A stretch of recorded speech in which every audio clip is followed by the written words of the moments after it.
Welcome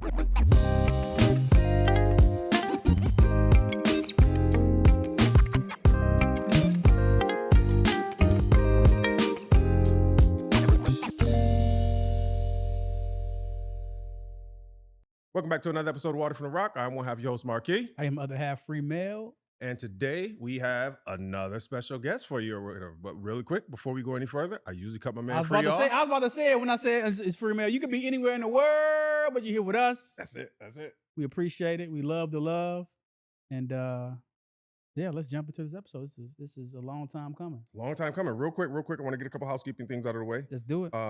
We are growing here at Water from Rock. If you peep, we got big cards now. Big cards. So yeah, no sponsors. We're spending our own money. But yeah, we got big cards, good stuff. And again, we got a really interesting guest on the pod today. And I'm gonna let Free go ahead and jump in and introduce this illustrious guest that we have. Sitting to our right,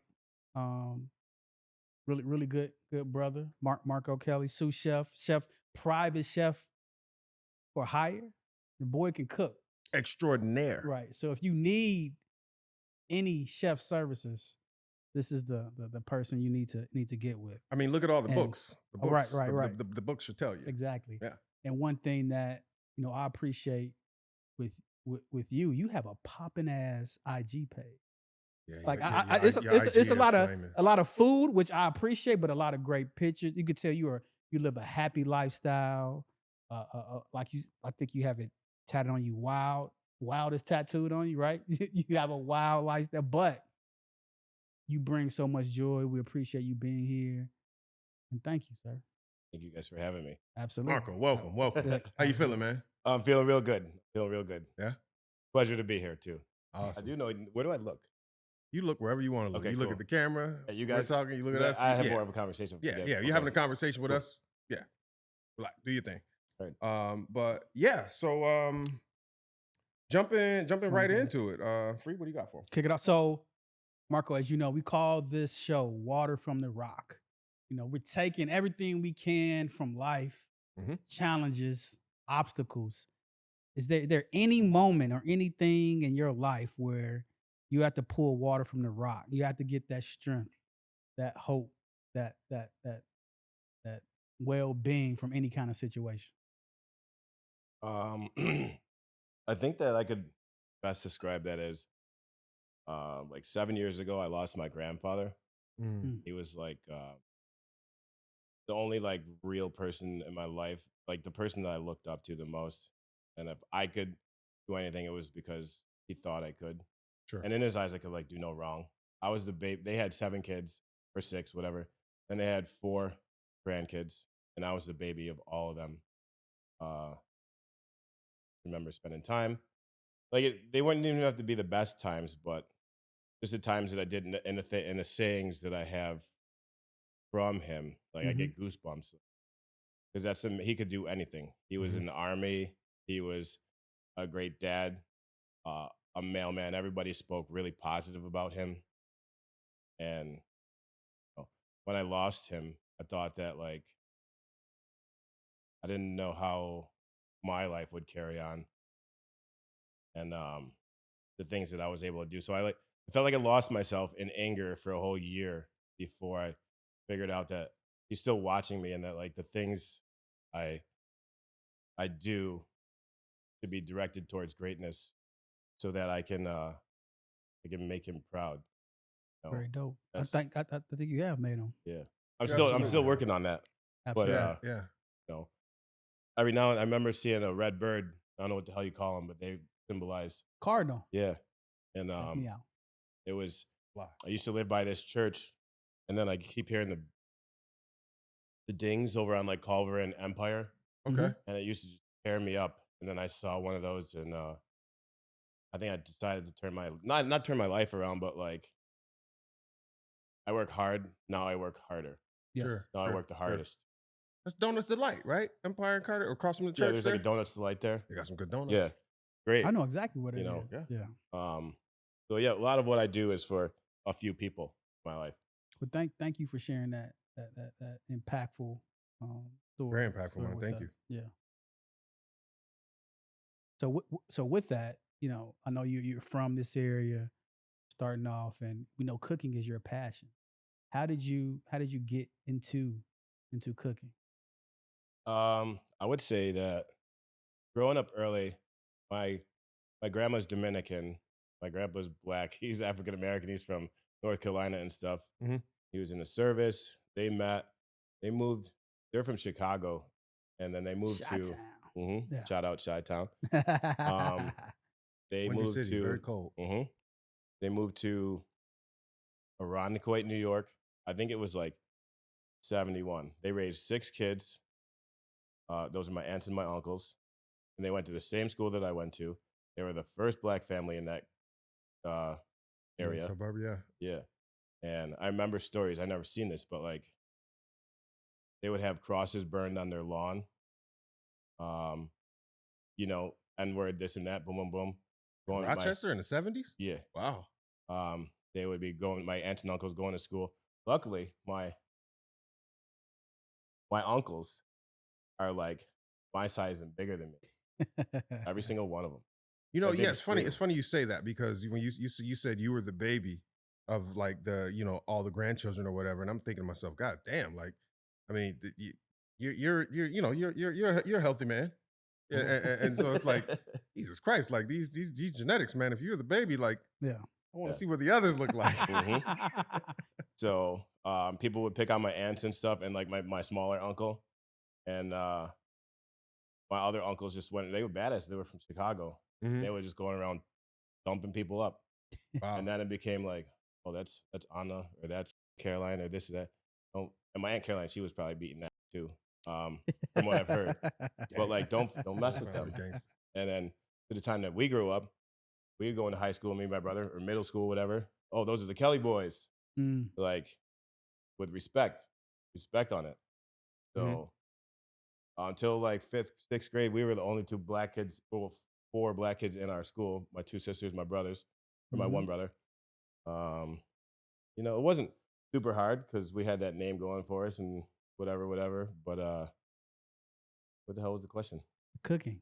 Oh, so my grandma always would throw parties for my family, holiday parties, boom, boom, boom. I think it was like 40, 60 people. And like, it wasn't just our family, it'd be like other people too, like white people, Sure. it doesn't matter. Best friends of my grandma that were like, oh, these are your kids. And like, we'll help them with like, we like would garden or we would rake yards and they give us good amounts of money, like for us to have. And that's why like this one lady called Graham, her name was Kathy Sheldon. And he was like a mentor because she taught us about a little bit about gardening and then we learned how to like see other sides of life. You know what I mean? People who had more money and like how things are done or whatever. And like, you gotta get us the fuck out of the house. My grandparents were very strict. I was, as I said, I was the youngest of however many you call 11 kids, Wow. kids, grandkids. So you had a lot of So cousins. getting away with anything was like almost impossible until I figured it out. Right.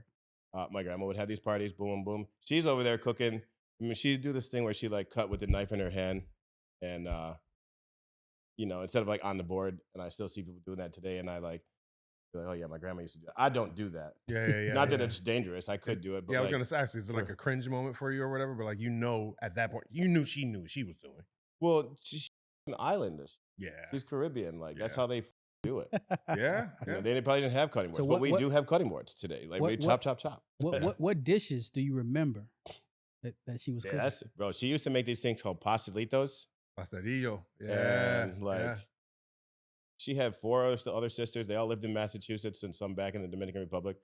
And I think this is more like an American style thing.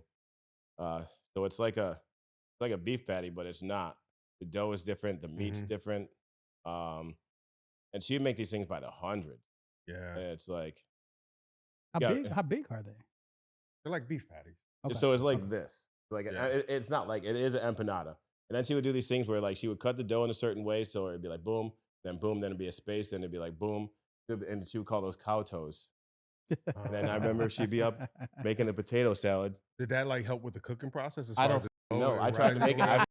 As a up. chef, there's certain Bro. things that you do He for said with trying to the make thing. 'em. Like, Bro. No, I made him decent, but like the cow toes, I just like, okay, no, this is hard. yeah.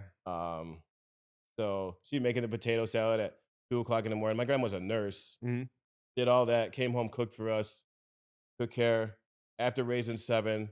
And I feel like they got stuck with 4 more because they did, because my mom passed away. We Mhm. didn't live with my dad. We stayed in the family.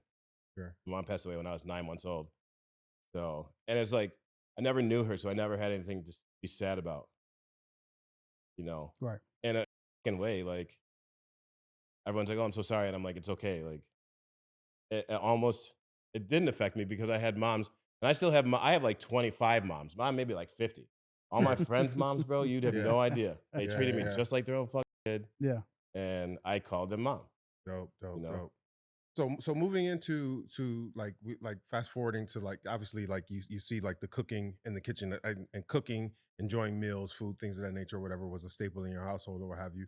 Moving into like your journey and as you mature, get older, and you starting your journey into chefing, so to speak. Obviously prior to Shell or wherever, what would you say some of the experiences that you had that may have shaped your approach and your style in cooking? Obviously there may be some influences from grandma, abuela, and that, so to speak, but like what are some of the other experiences that may have shaped your style and cooking that led to you, as and we'll eventually get to the Shell aspect of it, but like Th- I would say people. I remember I started working as a dishwasher at this one place called Nick Seabury's Inn, and I see these badasses on the line, like, and then when I got to do it in 2 years, that's how I felt. mhm. But I was only working the fryer station, and I'd come home smelling like fish every day, Yeah. you know. And then I was like, Nice. I want to work the saute station, but I didn't get to that there yet. Okay. Um, Were there uh, like checkpoints that they wanted you to get to as nah, far as you like got to. building There's a having their hierarchy. confidence in There's you? a Okay. hierarchy. I mean, I started as a Most boss. I lines. started a dishwasher, then I made more money working as a busboy. Then I went to cooking. Yeah. Cruz, same story. Like You I know, started as a dishwasher. yeah. Give me a And pizza. that's why today I would gladly, I call myself, and people are like, what do you do? I'm like, I'm the porter, because I could literally, Do everything. I could do everything, but I would choose to wash dishes and have somebody else go learn something. It's not that it's not like I don't want to work, but Sure. in a matter of what about when it needs to be done and we don't have a dishwasher? I don't work and I'll do the dishes. Do you think that foundation of starting basically from the bottom in the kitchen gives a different kind of grind? Yeah, because I didn't get handed anything. Yeah. I Mm. had to I had to take it. I had to ask for it. And Um, you earned it. yeah, and these people like so my next chef and the people that I told you like James Dean. Um, I don't know. He's like very militant. He wasn't a nice guy, but he wasn't a mean guy. Sure. Get the fucking job done. Yeah. Mhm. Yeah. He's firm. Yeah.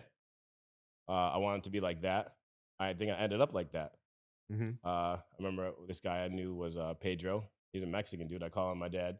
Mhm. He always challenged me with anything that I had learned how to do it another way. Mm. I hated it. Yeah. But you know what? Not that I hated that. I just wasn't in the mindset of like being like so open, Gotcha. which actually makes you a better cook Right. because when you can not take it, no, you're wrong and whatever, like you're the dumbest in the world. Then there's And I that. don't mean to say it There's like that, but But that's how they talk in the kitchen. yeah, you have to be able to take criticism from somebody who's doing that, even if you don't agree or like just hear them out. Um, Sure. you know. So then there's like I worked for Chef Jeremy Nuccelli at Char for a Okay. year or so. I have a lot of respect for him. I have a lot of respect for all the guys that I just mentioned too, by the way. He's the one that like there's certain something said about when you don't have to say anything. Like a silent drill Yeah. team. And I'm like a cutting up. I Mhm. get my work done. This is the part. I used to come in late and I used to do my work and I used to think that it was okay um, to be late and off because everything's done. But it's more of a team thing, Mhm. which drives me now. I switched that over when I told you I was thinking about my grandpa. Yeah. Like, what about the rest of the people? You're setting a bad example. Right. Even though I'm badass and I can do this in 45 minutes. Those were the things I learned from that. But I'd be around in line. This guy could just literally He doesn't You have to know, say anything. anything, right? And I'm scared that he might kick my Do you and he's take way smaller than me. It do, ain't about that, but it's like It's the respect. respect. do you Respect, yeah. take that that the lessons you learned with him and apply those, same lessons now? And- It's a good question. Not yet. Well, yes, I am building there. Like I'm building the habit of that, but I still like to play around and be funny and stuff like that. Mhm. Okay. But when it's go time, like a lot of people think that me and Cruz are like around in the kitchen or doing this or having shots and doing that. Like Sure. we don't drink. Yeah. Mhm. We don't do drugs. We don't smoke. Like You're working. this And is Cruz is like adamant about this is drinking. like Even when we going to a got done fucking today, he's machinery like, plant I don't and want to working drink. on Yeah. that. Like, we have our shit together, and if you don't, everyone is gonna look at you like, "What are you doing?" Mm-hmm. So what I'm hearing from you, you love what you do. You're having fun doing Mhm. it. I would die doing Yes, it. absolutely. And to your point, Free, I want to jump in here really quick because you said no, but kind of what you're learning or whatever. You and I had a conversation yesterday offline that we don't need to have here right now. But just based on that conversation, I can say, and one of the key terms that we used was maturity, right? And that conversation. And so I feel like I can confidently say you absolutely are in that sense of like taking that on and taking those things and like those the whole idea of picking up little bits and putting in your toolbox as you continue to go along in this journey, so to speak, right? Yeah. That these experiences with these other individuals or whatever, but I can totally see that even in the conversations that we're having. It's just like, yeah, this is going on, and this is me. I'm thinking, but like, I'm going this route, and so yeah, no, I can totally see that in you as well, or what have you. But like, just wanted to jump that in before you move on to the next one, Free. Oh, I feel okay. like there's like so many little bits that like we're all over missing. But I saw this quote and it said that like the homework, the answers that you were looking for were in the homework that you didn't do. That's the Mm. homework. Mm. And I remember I gave this book to Maddie Burns. Shout out to Maddie. Read your book. It's called The French Laundry. And I remember when I was started working for Jeremy, I remember in those years I was like 26, 25. I remember. Um, I got this French cookbook and I'm like, what the is half of this stuff? That is a And I daunting book. and I I closed it. have that cookbook. I That's a closed it. massive, And then maybe big 9 months daunting book. later, when I like was up at 4 o'clock in the morning or something like that, because sometimes you can't sleep after work. Mm-hmm. You just have like everything running through your veins Mhm. and stuff. Pick that open, read 3 pages, close it. Yeah. 3 weeks later, I'm reading it again. Maybe 6 months later, I'm reading it again, but I also checked into this one. And I did that, and I have all these pages that are like bookmarked or folded. They're my cookbooks. I can fold them. I think that I'm looking at it. The folder that's just right here on the Yeah. top with the magic soup. yeah, I brought some things that I want to talk to you guys about and show you what like, Yeah. but really why I love this. Mhm. You know, and every other lesson or every piece of equipment that was given to me, I'm learning to respect it. I had this stuff. I had knife sets, and I lost them, and I left them here, and I'm like, Mm. you're You dumb. didn't appreciate it. Yeah. Yeah. Before we jump into the book, I want to ask. Um, you shared where the passion of food comes from. Where were you cooking, or where were you working when you knew that this, like, you had something going here? Like, oh, I can do Mm. this. I'm good. Question. Yeah. What? When was that? Um, The so I cooked bing for a long. moment. I cooked for. I was like 16. No, I was been working in the kitchen since like 12. My uncle would take me to place Salvatore's. We'd fold pizza boxes all day for $20 a day. But we didn't Wow. care because we were out of the house. We weren't like hanging. My grandparents would go to the racetrack. We'd either go there or we'd do this shit and hang out with my cool Uncle Sam. Yeah. And you make Uh, $20. Yeah. So And then be- that shit goes in my shit for the week. During school, whatever I wanted. What was your question? Oh, what? When did you know you had a thing with cooking? Like, you knew So, you like were I doing said, I that. cooked very, very long. I think around 29, I hurt my knee. And I couldn't work for a year. Mm. I couldn't bend it for a whole year. So I didn't get, what do you call that? What do you call it? Insurance when you're supposed to be hurt from a job? Oh, workers' comp?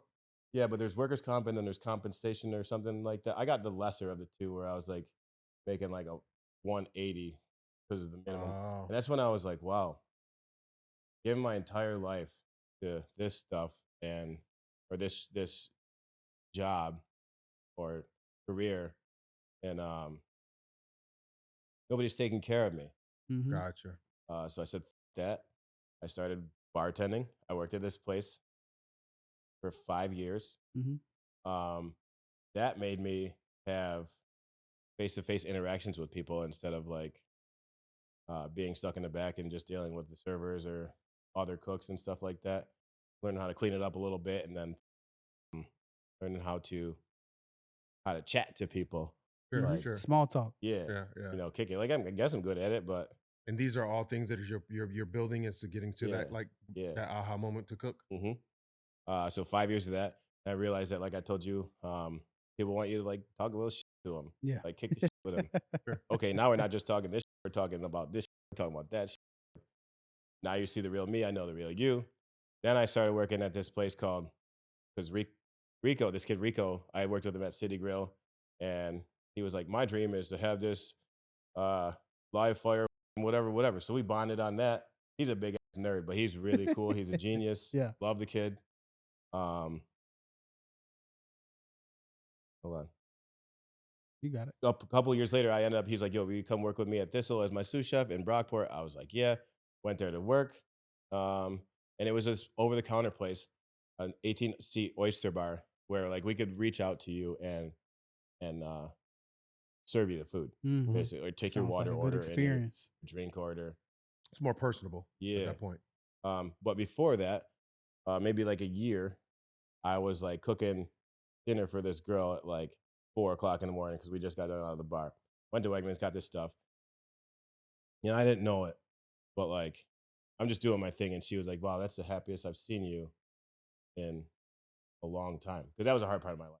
Gotcha, You gotcha. know, Yeah, it was a tough time, yeah, especially coming off the knee injury yeah. and I was going through a lot more yeah. too.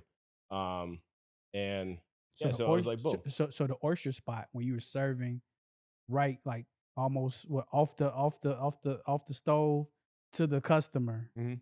That was when you knew like I have something here. Yeah. Because I didn't know that until like people started telling me, they were like, you're the way you did this or the way you did that, um, really elegant or Mm-hmm. Gotcha. it's just different. You know, it wasn't just slopping some shit. And they never even got to see stuff How did like that make you feel? Um, you know, it gave me a little bit of electricity in my system and stuff like that, but I still like ate it and spit it out. Not kind of not believing it. Mhm. And I'm still just believing myself because I know that at the end there's the goal that I'm not happy with how I did this. And I'm not happy with how this turned out. Even though it looks great to you, uh, you have to be like your own worst critic, You Yeah. do better, Yeah. right? you know, and then you have to have somebody accountable who's going to be your worst critic too. You Gotcha. know, Gotcha. there's things that I do that I don't like, and then Cruz tells me about them or how can we go different, Yeah, you yeah, know. yeah, yeah, yeah. But I would stay open and I never shut down. Very cool. That's the thing that you have to have. Speaking of Cruz, you bring him up or whatever. How would you say you describe the dynamic between you guys? How do you You how have do, to how, do, how, laugh. do, you- how, do, you- how do you how do you two complement each other? The dynamic and you two complement each other because I've watched you guys work many times. You know, we've had dinners, sessions. You guys have cooked for us. I've been to other pop ups, things of that nature. Like so, I see and have observed you guys working together. But how would you describe your dynamic and working together and like you said that complementing each other? How's that work? So like we kind of know each other from like when we were younger. Like I don't know how old I was, but he'll tell you that how he was whatever age. I I was at home. I was chilling with this dude. I live with this Freddie Hustle. He worked at Macaroni Grill. Okay. Remember Cruz's first Yeah, spot? yeah, yeah, yeah. He brings him home. This little Puerto Rican cat. You know what I mean? I'm Dominican, so like we kicking shit, boom, boom, What a boom. name. That's a good Uh, name. Epic. We were indulging in marijuana. Mhm. We smoking some blunts and we smoked mad blunts, and then Cruz passed out on the couch. That's a funny story. And Freddie and I were just like, because he wasn't used to like American weed. Yeah, he was a little stronger than Puerto Rico. So we always had good vibes. You know what I mean? He went away. I didn't see him for a long time. He comes back to Rochester, and he's fucking killing Cinderella. Right. And like I'm doing my thing. I work at like City Grill or nothing fancy, but nothing not. Mhm. Mhm. Um, so once I linked up with Rico, boom, boom, boom, I'm with Cruz. Thistle closes. I go to work at Revelry. I'm there for a few weeks. Cruz is doing his pop-up dinner. Rico like is a spaz, so he's like, Marco, I need you to go downstairs to check on Cruz. I need you to go downstairs, and I'm like, all right, bro, I'm going. So we're in the basement of Revelry, and I can't even stand up straight down there because there's like Yeah, very I'm short 6'2". basement. There's pipes at 5'11" and Yeah, some yeah. points, and it's dark as hell. And we're Mm. working on a table that's as tall as this. Like you saw me yesterday, right? Mhm. There's only smart things you can do, otherwise you're gonna fucking die. Oh yeah, I bumped the Um, chandelier in that place. I don't know how Yeah. many I had to times. drop down on my knee to like final plate some of So the Yeah, you- stuff. you- he's tweezering chives on So- his knees, and the table. Is So are you still trying here. to say people like me and Cruz that are not as tall as you all? I won't say we're short, but we're not as You're at a tall as you blessing. all. We're Cruz was in his we would element. no, in the He was element. in his element. It was like Yeah. the Lego table in the kindergarten class. And he's just down getting it in, and Marco's like, "This my back, man, is killing me." On fire. Because you're not only just like down here like this, you're also with your hands out. Now you're an Mhm. extended person. So it's like that is a It's lot. like yoga. Like yoga and cooking is what it But looks like. that shows the passion you have. You're in Yeah. that environment. You're still doing your thing.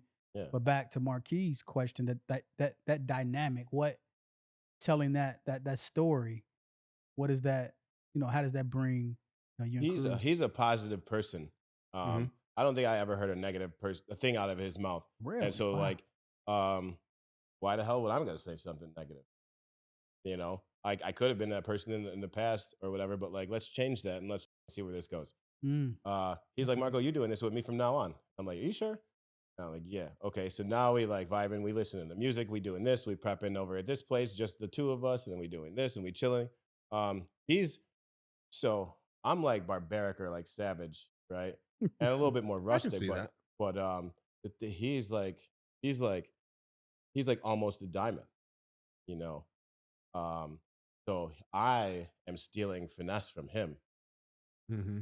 you know, because I'm asking for it, Mhm. and because I'm like taking it and I'm writing it, and we'll get done home doing something at a private dinner, and I go home and I make 6 of those, even if it was like 6 big lasagnas, I'm making them. Yeah. And I finessed it. I can see Cruz also. Cruz is he's like 5'0" but he has like a stature as well as a voice and a presence in the way that his level of expectation. I watched him, and he says, "Guy's doing something." He says, "You're not gonna finish," and the dude's like, "Huh? What?" He's like, "You're using too much. You're not gonna finish." He's like, "You're not gonna finish." And he just walked off. Didn't raise his voice, didn't say anything. You do so with what what he's you saying do with is that. there's a What certain you want. level of there's a certain level of like disappointment in the tone, right? Mhm. So you're like, damn, I Just let messed him up. down. I Yeah. messed up. Like, God damn it, I let my dad Yeah. down. Like, so and I'm I'm like, assuming he talks like a contractor doing something. yeah, Okay, yeah. yeah. And I watched it. I'm like, this is like some Jedi mind trick. Like he just Yeah. like whipped his brain up and walked off. And you Like, got to understand that and he there's didn't raise nothing- his voice, didn't There's yell. nothing that just he came back and he was wouldn't just do like, that he would have you do. he's like, you're not gonna, and all he said was, you're not gonna finish. And there was like 5 plates left. And he's like, what? He's like, you're not gonna finish. Lighten up. And he's like, what about? He's like, you're using too much. And just, oh, I thought we had more. Okay. Before we transition from Cruz, what's one word you would describe Chef Cruz? Jeez, no, that's the worst question of this all. One word to don't- describe Like, let me Cruz. think about that. Okay, we'll come back. Okay, yeah, I don't want to waste time. Oof.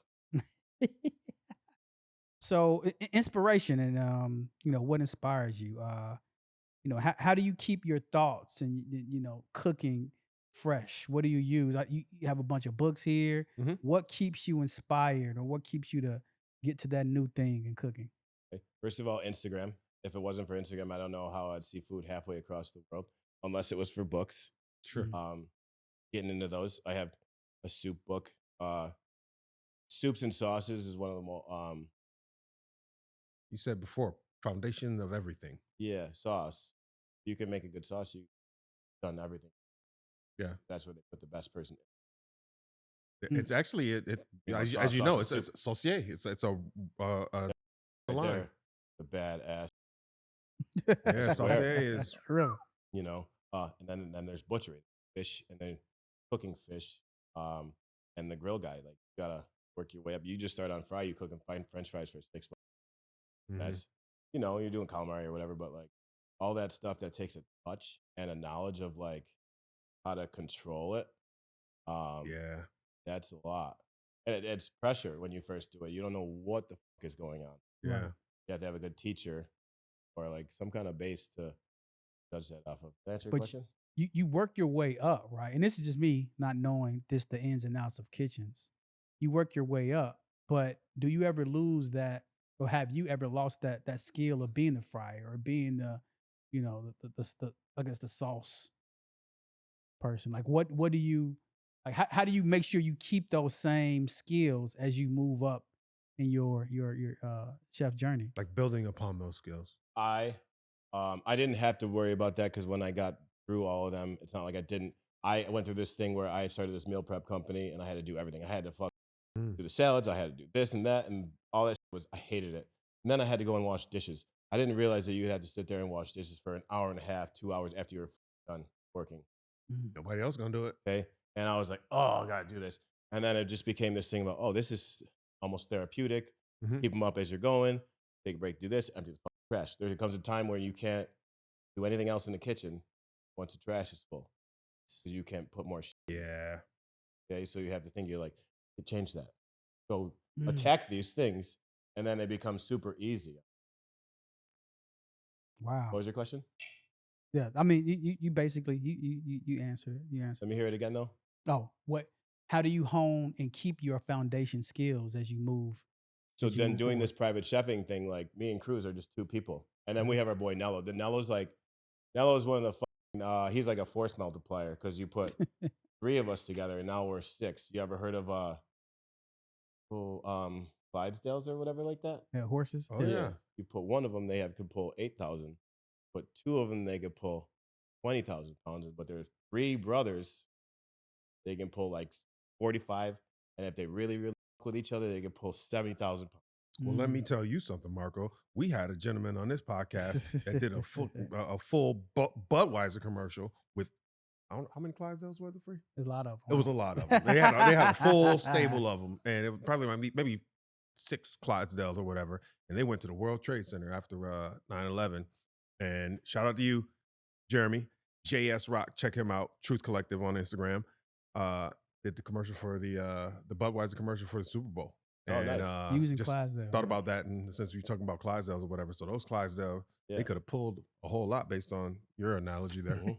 So we have to do this stuff every day. It's not like I'm doing part of this or I'm doing part of that. So I'm always in full rotation. And how can I get better? Or last time we didn't like this as much.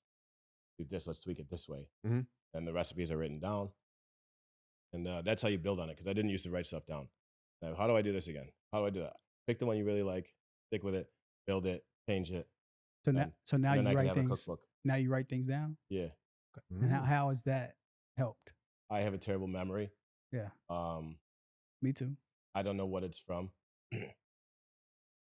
I wish that I could just like Cruz you can say I'm dealing with like 12 to 13 things at once Mhm. as my job, and he has that many, but they're different things. Hmm. And then he has to watch me, and then I have to watch other people. Gotcha.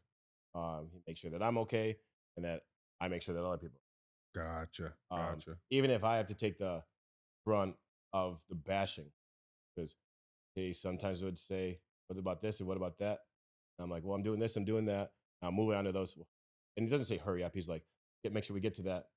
Like, not saying like, it's just you have to get this.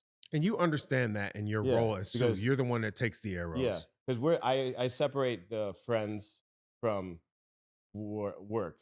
Sure. Hmm. We Sure. can go out, we can hang out, but just I know that we have to be like respectful of that, and I have to know that this is just work. It ain't feelings. And there's a certain level of No. expectation in the sense of when it comes to work. Like friends is one thing, but work Yeah. is another. If I just accepted that and just like let myself go and this and that, like I'd be doing a disservice. Right. Gotcha. Okay. I got one last one for you before you take a quick break here, or what have you. What would you say your pride dish is? Something that you feel like you can cook no matter who you're cooking for. I choose not to have one. I think that Oh, the biggest you skill threw us a in curveball on that one. the biggest skill in this cooking world is trying new things. Like I don't think I eat anything really good at home. I eat ups.